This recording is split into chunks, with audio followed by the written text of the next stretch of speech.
안녕하세요. 저는 대학병원에서 3교대로 근무하고 있는 간호사입니다. 간호사라는 직업은 정말 고된 업종 중 하나인 것 같아요. 일하는 내내 아픈 사람들을 마주해야 해서 더 그렇게 느껴지는 거겠죠. 누구나 아프면 예민해지고 짜증나는 법인데 그런 사람들을 도와야 하는 직종이니까요. 저는 병동에서 입원 환자들을 돌보는 업무를 맡고 있어서 특히 더 힘겹게 느껴질 때가 종종 있는데요. 그럴 때마다 저를 잡아준 말이 있습니다. 선의를 베풀면 보답으로 돌아온다는 말이요. 그 말을 믿고 제가 먼저 환자들에게 웃으며 다가서고 이해하려고 노력했더니 놀라운 일들이 생기더라고요. 그런 경험을 바탕으로 저는 어느새 남들에게 먼저 손을 내밀고 이해하는 이타적인 성향의 사람으로 바뀌어 있었습니다. 끝없는 구렁텅이에 빠져 고통으로 몸부림칠 수밖에 없었을 제 미래에서 저를 건져준 것도 바로 이런 이타심이라는 생각이 드네요. 도대체 어떤 일을 겪었기에 이렇듯 거창하게 말하는 건가 궁금하실 겁니다. 지금부터 그간 제가 겪은 거짓말 같은 얘기를 여러분께 들려드릴게요. 지금도 약간 꿈을 꾼 것 같긴 하지만 말입니다. 남편과는 볼링 동호회에서 만났어요. 사람들에게 인기가 많고 늘 여유로워 보이는 그는 씀씀이도 컸답니다. 어린 시절 가난으로 인한 트라우마를 겪은 저는 경제적인 부분에 좀 민감했어요. 그래서 정기 모임 있는 날의 단체 회식 후 조용히 계산하고 나가 있는 그가 멋지게만 보였죠. 결혼할 때도 큰 무리는 없었습니다. 시댁에서 남편 명의로 번듯한 아파트를 하나 해주셨거든요.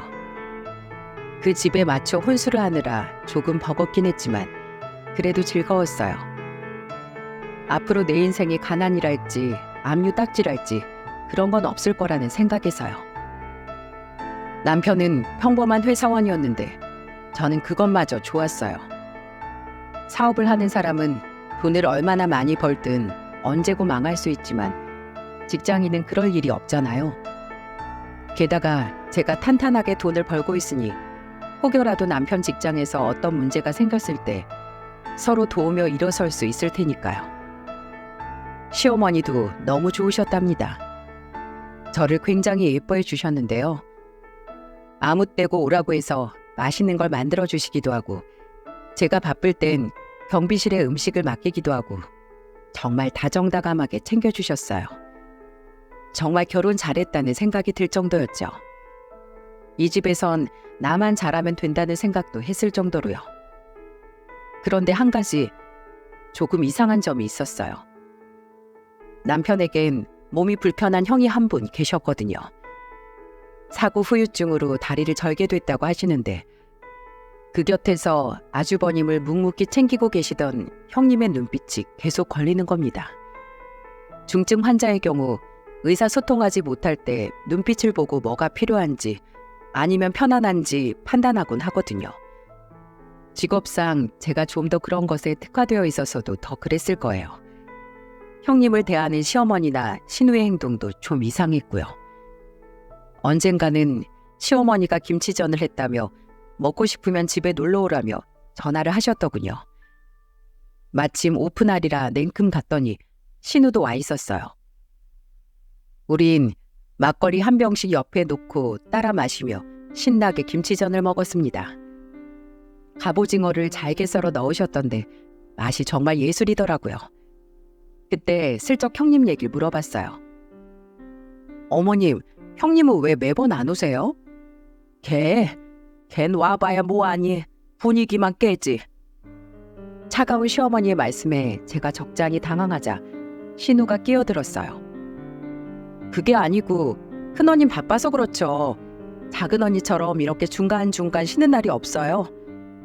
됐어, 와봐야 푼수만 떨지. 어머님의 냉정한 말씀에 제 호기심은 더욱더 증폭됐어요. 어머님이랑 형님이 사이가 안 좋은 거예요? 아유, 사이가 안 좋을 게 뭐 있니? 어른이랑 사이가 안 좋다는 건 아랫사람 잘못 아니겠니? 큰애 얘기는 그만하자꾸나. 예의도 없고 고마운 줄도 모르는 아주 파렴치 아니야. 신우가 피식 웃으며 그러더군요. 뭘 또 파렴치 아니라고까지 해. 그 정도면 착하지. 엄마 성질 그렇게까지 받아줄 수 있는 사람도 흔치 않우. 어머님께서 역정을 내셨어요. 걔가 내 성질을 뭘 받아줬다고 그러냐? 서방을 잘 돌보길 하니 애를 잘 건사하길 하니 보통 마음에 드는 게 하나도 없는 애를. 그 후로는 형님에 대한 찜찜한 대화가 몇 번 이어지고 난 후 저는 깨달았어요. 어머님께서 저와 형님이 단둘이 있게 두질 않는다는 사실을요. 어머니와 셋이 함께 있는 게 아니면 반드시 신우나 제 남편 혹은 아주버님이 우리 둘 사이에 함께였어요. 며느리가 2명이니 부엌일 하면서 도란도란 둘이 이야기 나누는 게 그것보다 더 자연스러울 것 같은데 말입니다. 뭔가 사이가 많이 틀어졌나 보다 생각하면서도 크게 신경 쓰진 않았던 것 같아요. 시어머니와 며느리 사이니까 그럴 수 있다고 생각하고 말았어요. 그러던 어느 날 새벽, 시숙이 응급실을 통해 우리 병원으로 실려왔더군요. 갑작스럽게 다리에 엄청난 통증이 와서 119를 통해 들어온 거라고 했어요. 전화를 받고 놀라서 응급실로 내려갔더니 시숙님이 누워 계시고 옆엔 5살짜리 조카만 앉아있더군요. 형님은 보이질 않았고요. 제가 얼른 접수하려는데 형님이 헐레벌떡 뛰어오시더군요. 동서, 뭐가 어떻게 된 거야? 저도 잘 모르겠어요. 일단 진료를 받으려면 접수를 해야 해서요. 형님이 제게서 진료 카드를 받아들더니 급하게 써내려갔어요. 이상했습니다. 이 새벽에 왜 형님은 구급차를 함께 타고 오지 않으셨을까? 어째서 5살짜리 조카만을 태워서 병원에 보낸 걸까 하고요. 제가 일하는 병동으로 돌아갔다가 동료 간호사들에게 상황을 얘기한 후 짬을 내서 응급실로 내려갔어요. 형님은 또 안 보이고 조카만 시숙님 옆에 앉아 있더라고요. 그 모습을 보는데 마음이 너무 안 좋았습니다. 준우야, 배 안 고파? 제가 아이에게 묻자 아이는 반쯤 감은 눈으로 말하더군요. 배도 고프고 졸린데 참아야 해요. 아빠가 아프니까 제가 지켜드려야 하거든요. 순간 눈물이 핑 돌았어요. 5살짜리 아이가 어떻게 이런 말을 할까 싶어서요. 엄마는 어디 가셨어? 엄만 밤에도 원래 집에 없어요.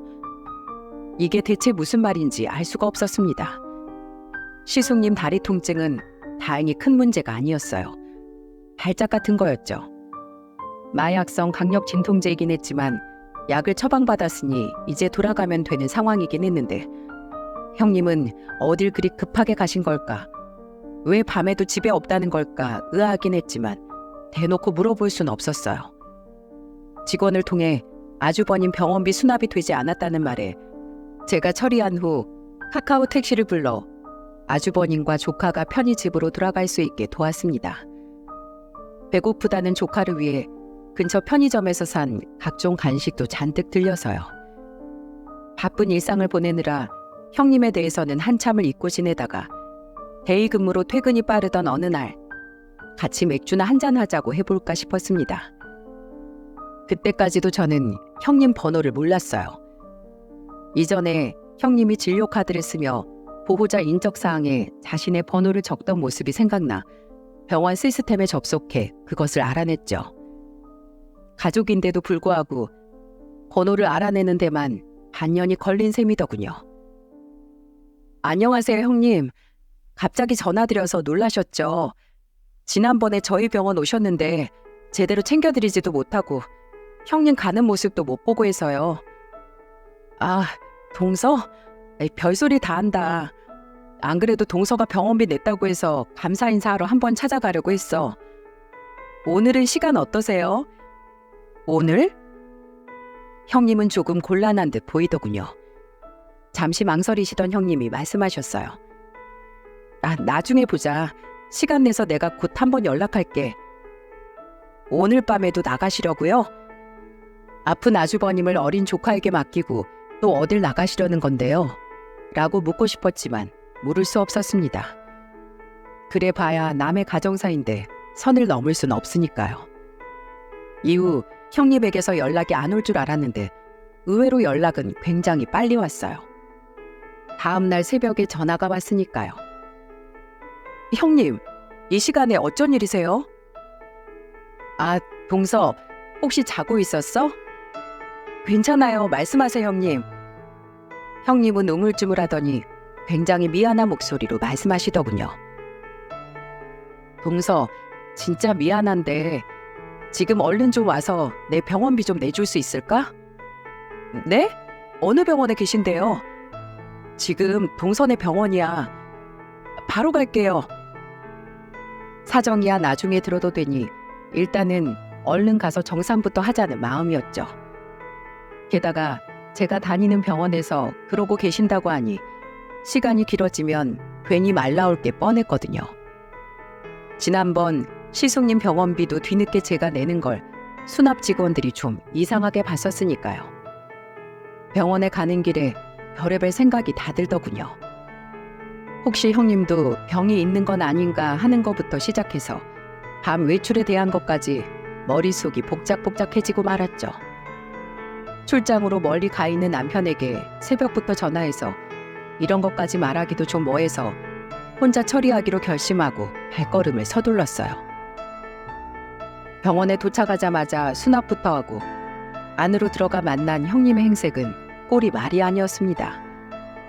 처음 봤을 때만 해도 알간 이미지의 고운 인상이었는데 지금은 마치 이재민 같은 느낌마저 들었거든요. 형님은 눈물까지 글썽이며 고맙다고 연신 고개를 숙이셨죠. 제가 정말 와줄 거란 생각은 못 하셨다면서요. 어쩐지 마음이 아팠습니다. 전화할 곳이 오죽 없었으면 제게 하셨을까 싶어서요. 형님을 모시고 근처 설렁탕집으로 갔습니다. 뭐라도 드시지 않으면 금방이라도 쓰러질 것 같았거든요. 뽀얀 설렁탕 국물을 한 숟가락 뜨려다가 말고 형님이 절 보고 말씀하셨죠. 고마워 동서. 사실은 나 일하다가 쓰러져서. 형님이 눈물을 떨구시며 고개를 숙이셨어요. 그럼 밤마다 일하러 나가셨던 거예요? 밤에 나 나가는 건 어떻게 알았어? 준우가 그러더라고요. 엄마는 밤에도 없다고. 형님이 아하며 탄식을 하더군요. 월세가 밀렸어. 석 달이나. 이렇게라도 안 하면 집에서 쫓겨날 형편이라 물류센터에서 야간 아르바이트하고 있었거든. 형님 낮에도 일하시잖아요. 애 아빠가 일을 못하니까 쪽잠 자며 이렇게 일해도 생활이 어려워. 저는 적잖이 놀랐습니다. 큰아들 내외가 힘든 상황인데 어머니는 왜 보고만 계신 걸까요?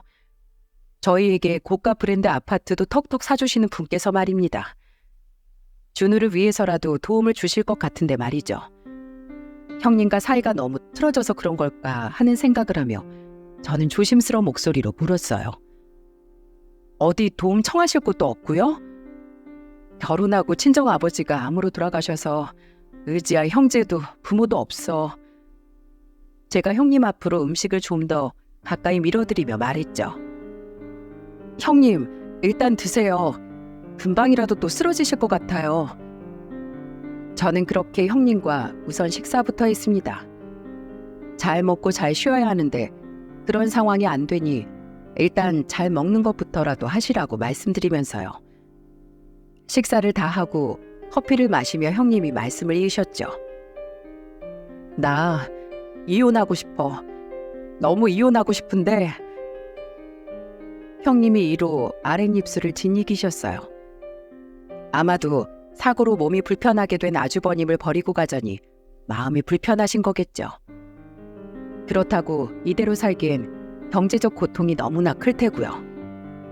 형님이 아등바등하며 돈을 벌러 다니는 그 사이에서 방치되고 있는 준우 때문에도 마음 아프실 것 같더라고요. 뭐라고 말씀을 드려야 할지 몰라 그저 형님 손만 잡아드리고 있었습니다. 동서, 나 유산했었던 거 알지? 나 왜 유산했었는지 알아? 전 아무런 말 없이 그저 형님만을 응시했어요. 어떤 말씀을 하셔도 다 들어드리겠다는 마음으로요. 한창 열을 올리며 격앙된 모습을 보이던 형님이 갑자기 침울해지시더군요. 아니다. 이런 얘기해서 뭐해. 괜히 동서까지 답답하기만 하지. 그렇게 형님은 입을 꾹 닫아버리셨어요. 그렇다고 말하다가 끊는 게 더 답답하다고 하던 말씀 더 해보시라고 그렇게 말할 순 없었죠. 지난번이랑 오늘 이렇게 챙겨주고 도와줘서 고마워. 그때 사준 간식 준우가 엄청 좋아하더라. 정말 너무 고마워 동서. 얼른 다시 일하러 가봐야 한다는 형님의 종종거리는 뒷모습을 보며 어쩐지 마음이 짠했습니다. 다름 아닌 저의 어릴 때 기억이 떠올라서였어요. 제가 준우보다 몇 살 더 많았던 때 아버지가 회사를 그만두고 수제 햄버거 가게를 차리셨어요. 해외 출장을 많이 다니셨던 아버지께서는 진짜 햄버거를 만들어서 팔아보고 싶다는 결의를 가지고 시작했지만 세상은 그리 호락호락하지 않았죠. 수제 햄버거라니 당시엔 정말 낯선 메뉴였거든요. 그래도 고생 끝에 낙이 온다고 어렵게 자리를 잡아 시작한 지 반년 만에 고정적으로 배달하는 곳까지 생겼습니다.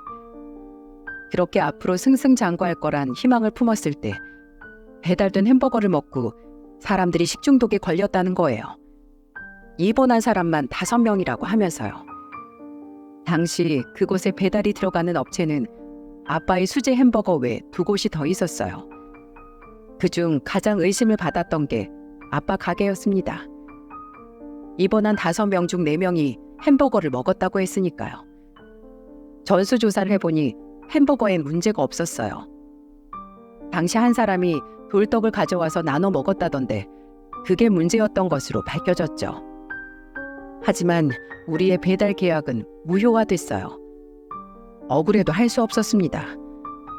대표가 그렇게 결정하기로 했으니 따라야 한다고 하더군요.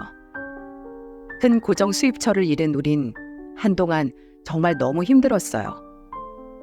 당시 살던 집의 월세가 밀릴 만큼이요. 그때 형님이 그러셨던 것처럼 엄마도 아빠도 밤에 나가 또 다른 일을 하셨습니다. 어린 자식들이 있는데 집에서 쫓겨날 수는 없었으니까요. 부모님은 2분이 함께 힘을 모을 수 있었지만 형님에겐 지금 힘을 보탤 그 누구도 없는 상황이라는 게 더 안타깝더군요. 정말 많이 고민했어요. 그냥 눈 감고 모른 척 할까 아니면 도울까. 그렇게 고민은 계속됐어요. 병원에서 환자를 도와줄 때와는 다른 영역이니까요. 업무적으로 호의를 베푸는 것과 가족에게 금전적인 도움을 주는 것과는 온도차가 상당했습니다. 그러다 제가 형님을 도와줘야겠다고 결심한 계기가 있었어요. 그건 바로 어린 조카 준우였죠.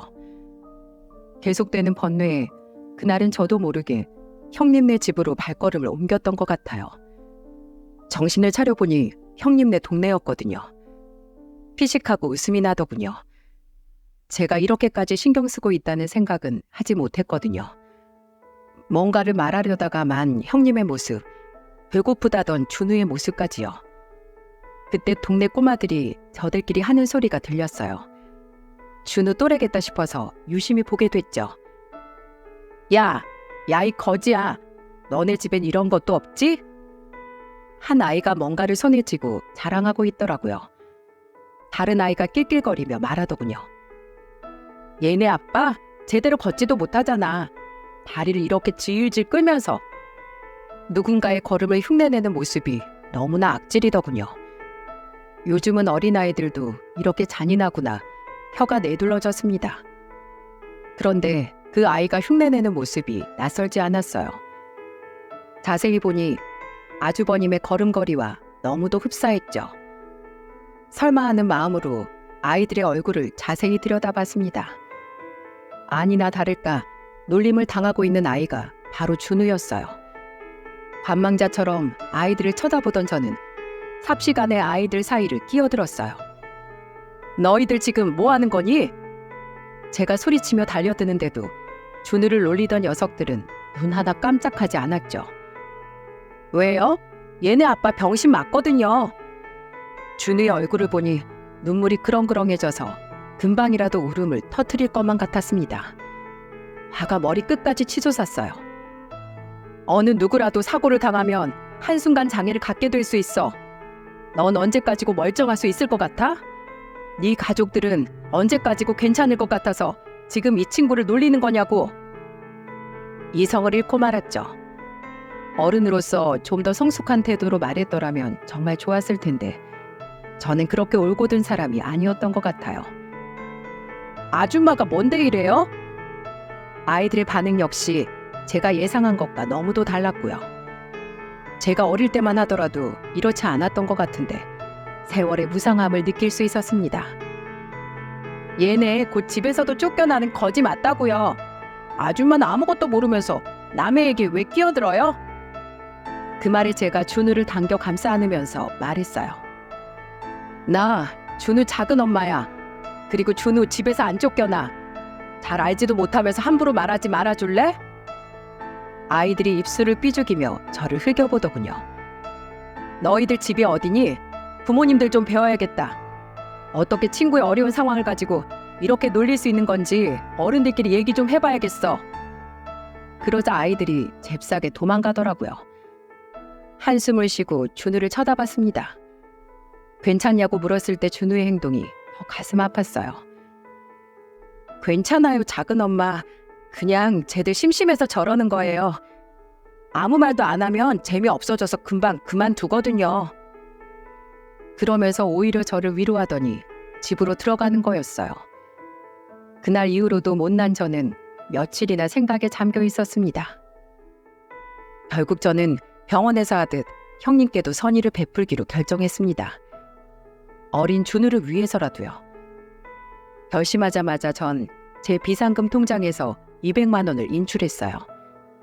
월세까지 밀릴 상황이면 다른 공과금도 밀려 있을 게 뻔했거든요. 괜히 섣부르게 통장으로 돈을 넣으면 여기저기서 자동 인출되는 바람에 정작 월세를 낼 돈은 남아있지 않게 될 수도 있었습니다. 제 경험상으로는 그랬어요. 그래서 돈을 들고 직접 형님께 찾아갔죠. 형님께 이 돈으로 바로 월세 내라고 하면서요. 그가 밀린 거 이거면 되냐고 했더니 형님은 눈물을 뚝뚝 흘리면서 고개를 끄덕이셨습니다. 어쩌면 준우에게서 어릴 적 제 모습이 보여 더 도와주고 싶었는지도 모르겠어요. 형님은 바로 위층으로 올라가 주인집 할머니에게 봉투를 드리더군요. 제 가슴이 다 시원해지는 듯 했어요. 이때까지도 저는 모르고 있었어요. 이 돈 200만 원이 제 인생을 구제해 줄 거란 사실을 말이에요. 선의를 베풀면 보답이 돌아온다던 제 모토 기억나시나요? 이 말이 저의 이런 생각을 완벽하게 구현해 줄 거라고 누가 생각이나 했겠습니까? 괜찮다는 저를 데리고 형님이 근처 치킨집으로 가시더군요. 맥주를 한 잔 시원하게 들이키신 형님이 저를 향해 말씀하셨어요. 나도 처음부터 이렇게 살던 사람은 아니었어.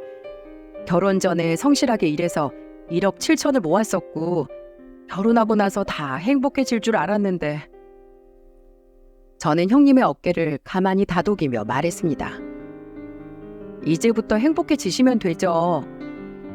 형님은 조금 비장해진 표정으로 말했어요. 동서, 절대 시댁 식구들 믿지 마. 서방님도 믿지 말고 쪽박 찰 수 있어. 네? 그게 무슨 말씀이세요? 형님은 제게 그간 있었던 사실을 모두 말씀해 주시더군요. 정말 믿지 못할 사실들을 말이에요. 지난번 저에게 말하려다 말았던 그 엄청난 사실들이 형님을 통해 제게로 쏟아져 나왔습니다.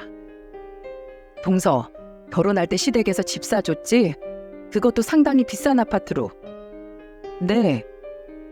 형님이 피식 웃으시더군요. 등본 떼봤어? 정말 서방님 이름으로 된 집인지? 나한테도 그렇게 말했었거든. 남편 명의로 집을 사준다고. 그 집에 맞게 열심히 혼수를 채웠지. 버거웠어도 행복했어. 근데 알고 보니 그 집 월세였던 거야, 월세. 그때부터 지금까지 난 이렇게 월세 내느라 버둥거리며 살고 있고. 저는 충격으로 아무런 말도 할 수 없었어요. 형님 말씀대로 등기부 등본을 떼볼 생각은 안 해봤거든요. 왜 그런 기본적인 것조차 해보지 않았을까요? 요즘은 인터넷으로 들어가도 손쉽게 확인 가능한 건데. 게다가 두려님, 그냥 회사원인 걸로 알고 있지? 회사에 가본 적은 있어? 이번엔 또 뭘까 싶어서 저도 모르게 긴장이 되더군요. 나도 내 남편 그냥 보통 회사원인 줄 알았어. 근데 알고 봤더니 다단계로 사기치는 놈이었던 거야. 저 사람 다리가 왜 저렇게 된 줄 알아? 남들 돈 사기 쳐먹고 피해자들 피해 도망 다니다가 차에 치여서 저렇게 된 거라고. 형님은 맥주를 한 잔 더 벌컥벌컥 마시더니 말을 이었습니다. 저는 충격으로 그 어떤 말도 할 수가 없었고요. 서방님도 전에 내 남편 하던 것과 같은 일 하고 있었을 거야. 한번 알아봐. 손이 덜덜 떨려왔어요. 이때까지도 다 거짓말이라고 말해주길 바랐죠. 형님은 계속해서 말씀을 이어갔습니다. 시모가 제일 악질이야. 음식 솜씨 좋아서 전에 식당을 한 적이 있거든. 주변 사람들 모아서 개를 크게 하더라고. 문제가 생길 줄 알았지. 그 여자가 어떤 여잔데. 결국 대단한 우리 시모가 갯돈을 들고 튄 거 아니겠어? 잡혀서 빵에서 살다 나왔잖아.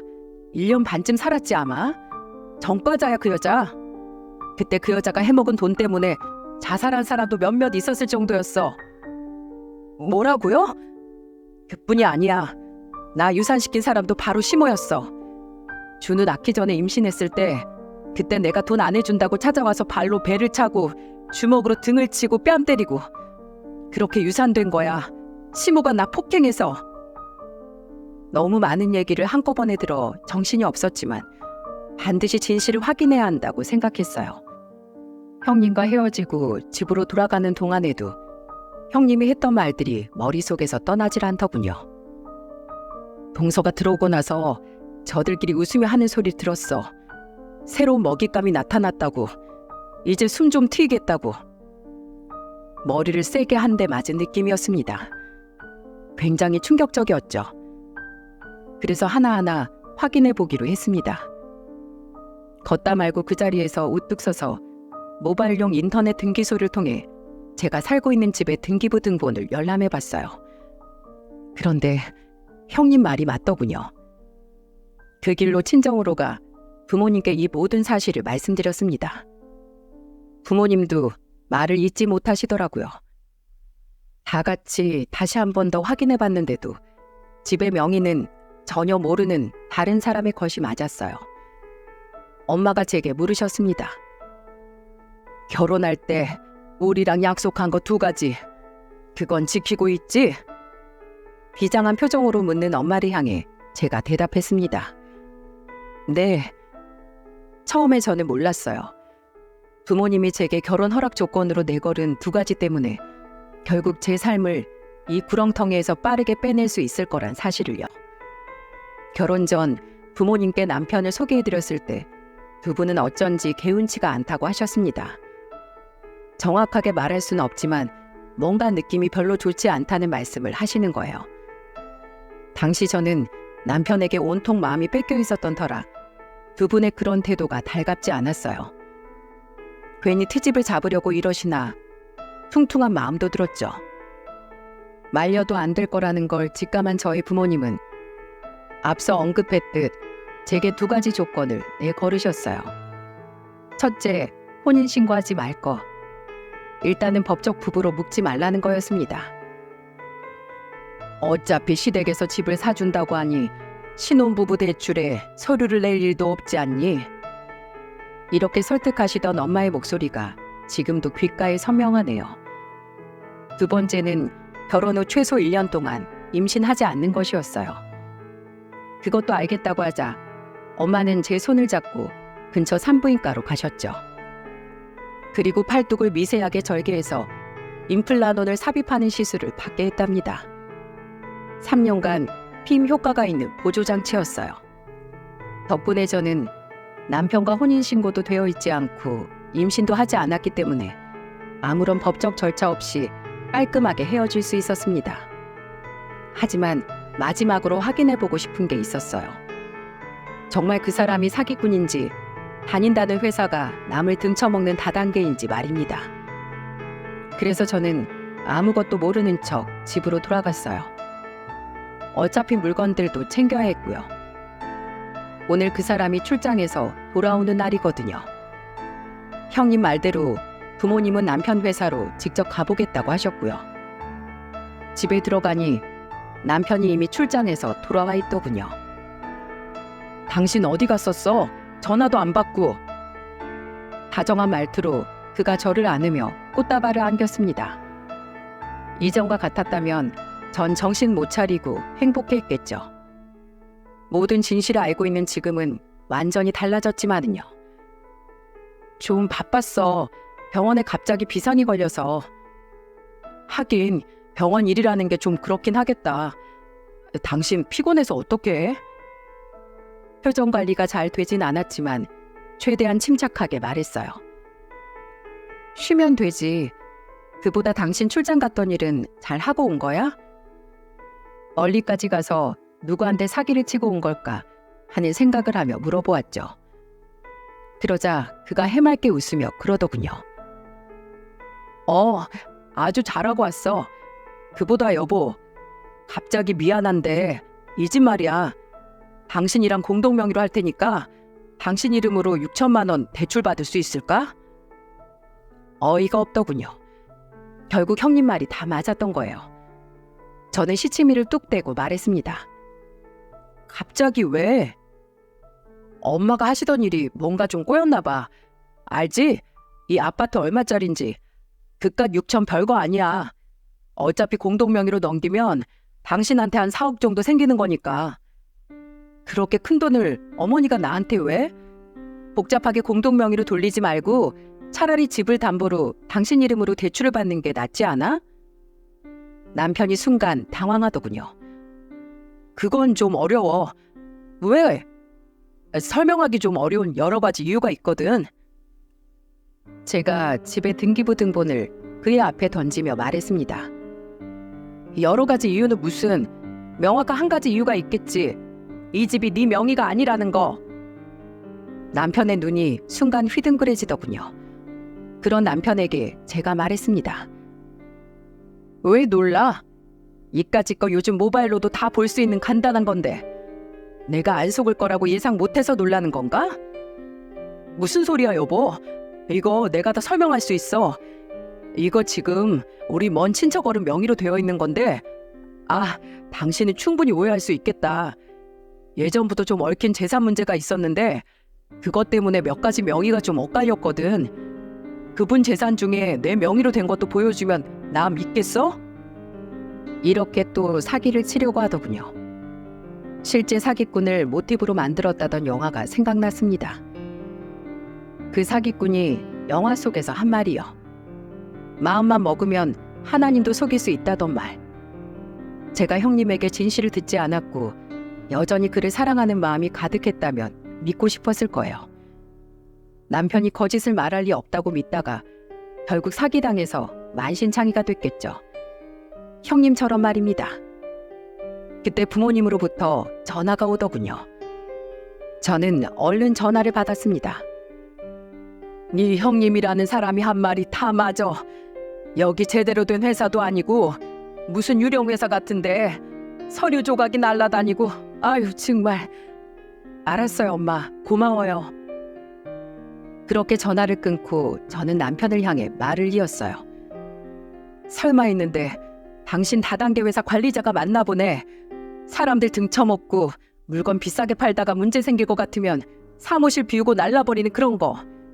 이번에도 정리할 타이밍인가 봐. 지금 사무실이 휑하다는데. 남편이 당황하며 말을 더듬더군요. 그게 무슨 소리야? 어디서 이상한 소리를 듣고 와서 이러는 거냐고 지금. 아니야 여보. 오해야 오해. 우리 결혼이 오해였던 것 같다. 혹시 더 설명할 거 있어? 내가 또 알아야 할 거라던가. 남편이 횡설수설하기 시작하더군요. 당황한 나머지 뭐라고 변명해야 할지도 잘 모르겠는 그런 표정이었어요. 그런 남편을 향해 제가 단호한 목소리로 말했습니다. 우리 혼인신고 안 되어 있는 거 알지? 아직 아기도 없고. 정말 하늘이 날 도왔네.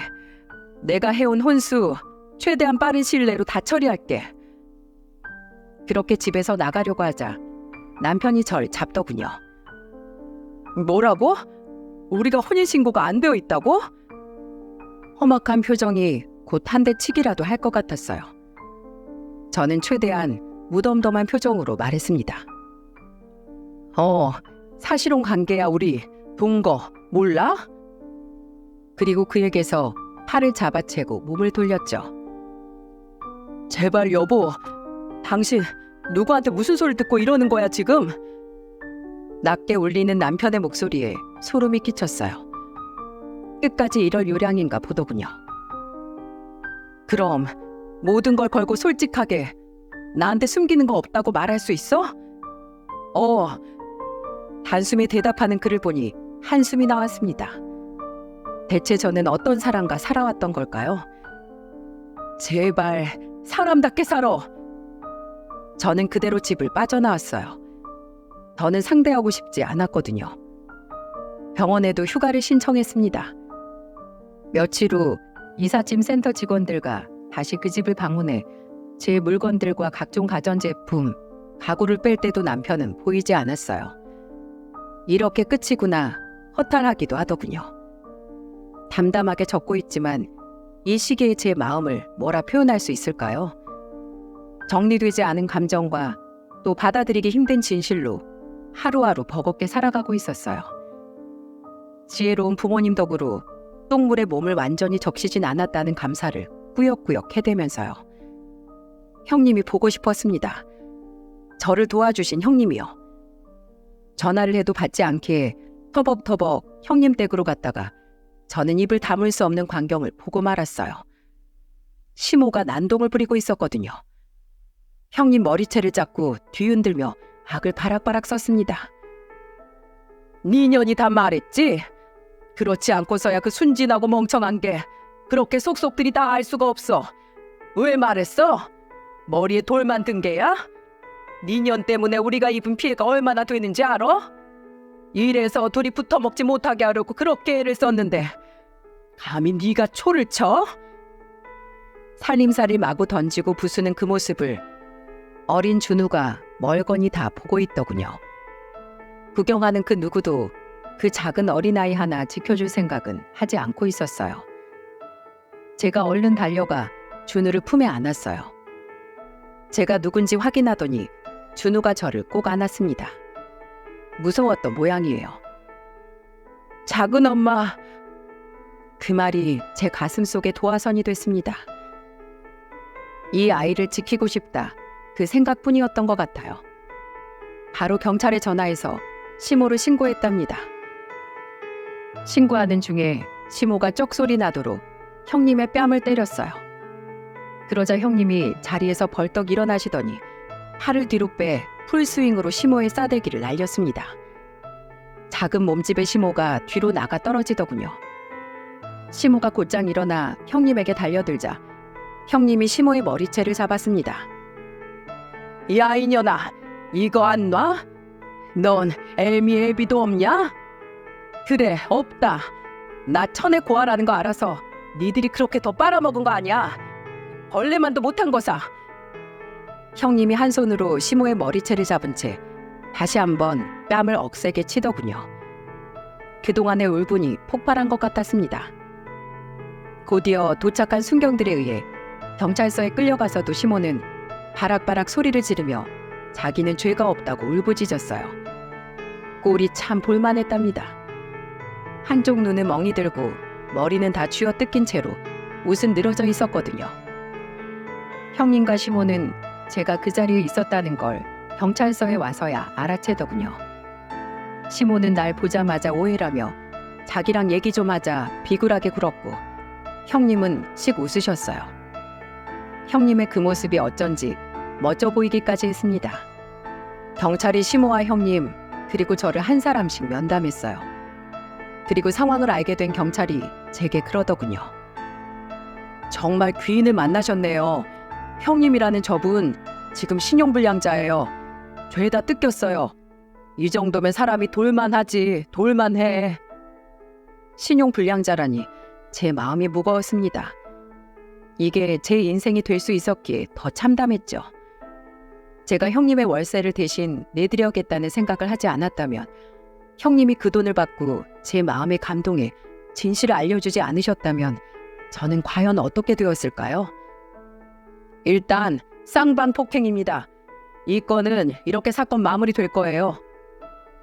형님 보호자로 경찰에서 형님을 데리고 나가려고 하는데 시모가 절 보더니 소리치며 욕하더군요. 오해라며 잠깐만 얘기하자고 비굴하게 굴 땐 언제고, 제가 안 받아줄 것 같으니 태도를 확 바꾼 거였어요. 야, 네가 내 아들이랑 갈라서? 내가 너한테 그동안 얼마나 잘해줬는데 은혜를 원수로 갚아도 유분수지. 네가 감히 어떻게 이래? 제가 유치장에 있는 시모를 향해 공손히 고개를 숙여 인사한 후 말했어요. 어머님, 그간 잘해주셔서 감사했어요. 은혜를 하도 많이 입어서 저도 은혜 갚으려고 착한 일 하나 있는데 뭔지 알려드려요? 저도 이땐 제정신이 아니었던 것 같아요. 평소에 저라면 절대 하지 않을 말과 행동이었으니까요. 제 태도에 시모가 잠시 주춤하더군요. 이런 건 예상치 못했나 봅니다. 그런 시모를 보며 제가 활짝 웃었어요. 그리고 말했습니다. 귀하게 키운 어머님 둘째 아드님 개과천선하시라고 방금 경찰관님께 다단계 사기로 신고했거든요. 새로 태어난 아드님과 꼭 행복하세요. 그러자 옆에서 형님이 어머님을 향해 침을 퇴뱉더니 말하더군요. 사람 거죽을 덮고 태어났으면 최소한 사람 비스무리하게라도 살던가.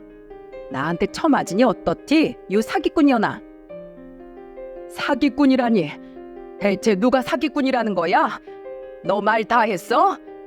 어이 형사 양반, 이거 모욕죄 아닌가? 멀찍이 있던 형사 한 명이 혼잣말처럼 말했습니다. 사기꾼인 건 사실이지. 시모가 목청을 키워 소리를 고래고래 지르더군요. 사실이라도 남들 앞에서 저렇게 말하면 그것도 모욕죄 되는 거 아니었어? 이봐, 전현 좀 신고해주라고 형사 양반. 어이! 눈에 까만 멍이 든 시모가 분노로 덜덜 떨더군요. 그러자 형님이 조금 전 제 흉내를 내며 공손히 말했어요.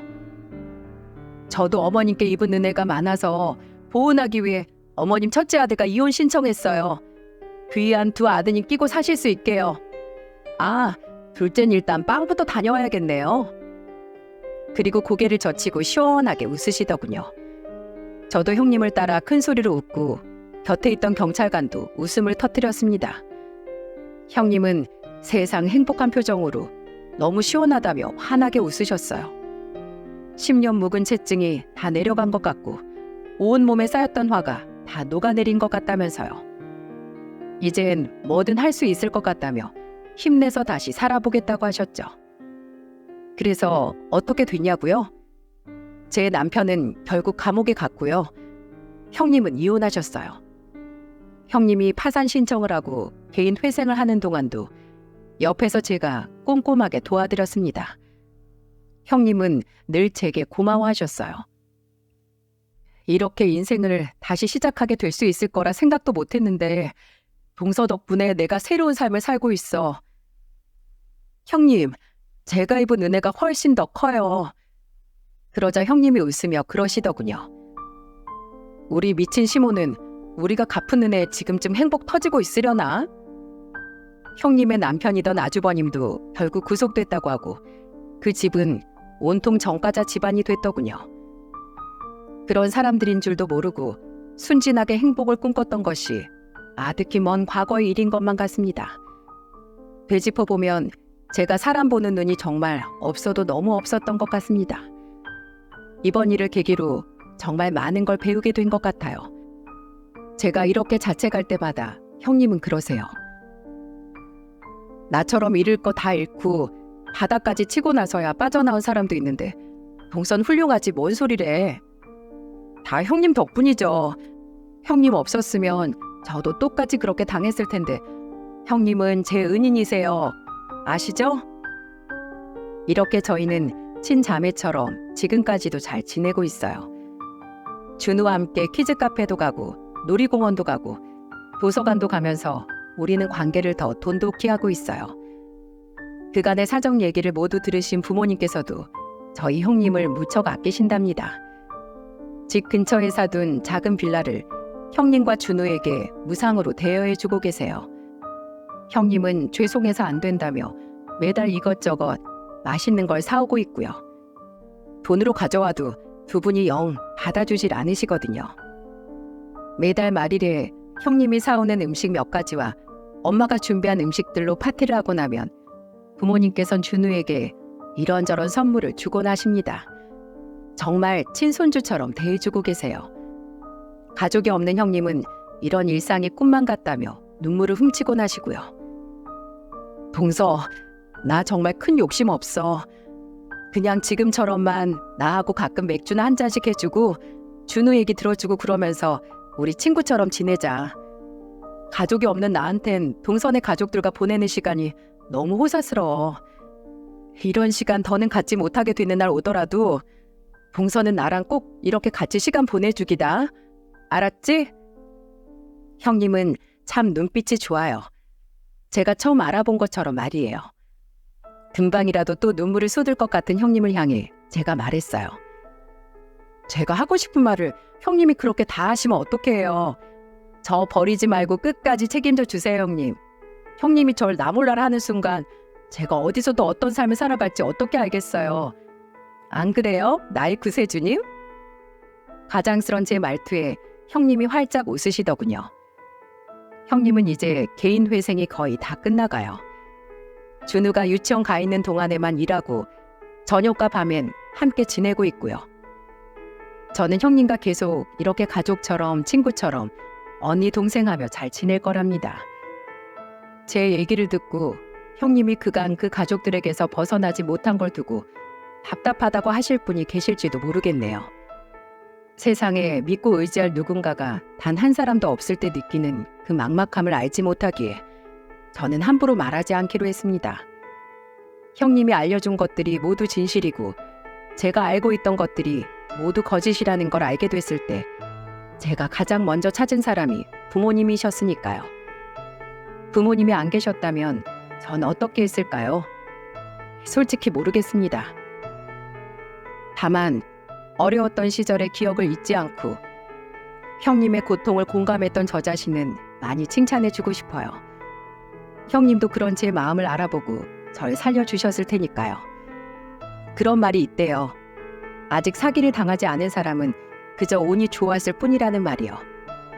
내가 잘나서 똑똑해서 사기꾼을 피해간 게 아니라 그저 운이 좋아서 그런 사기꾼들의 눈에 안 띄었다는 뜻이겠죠.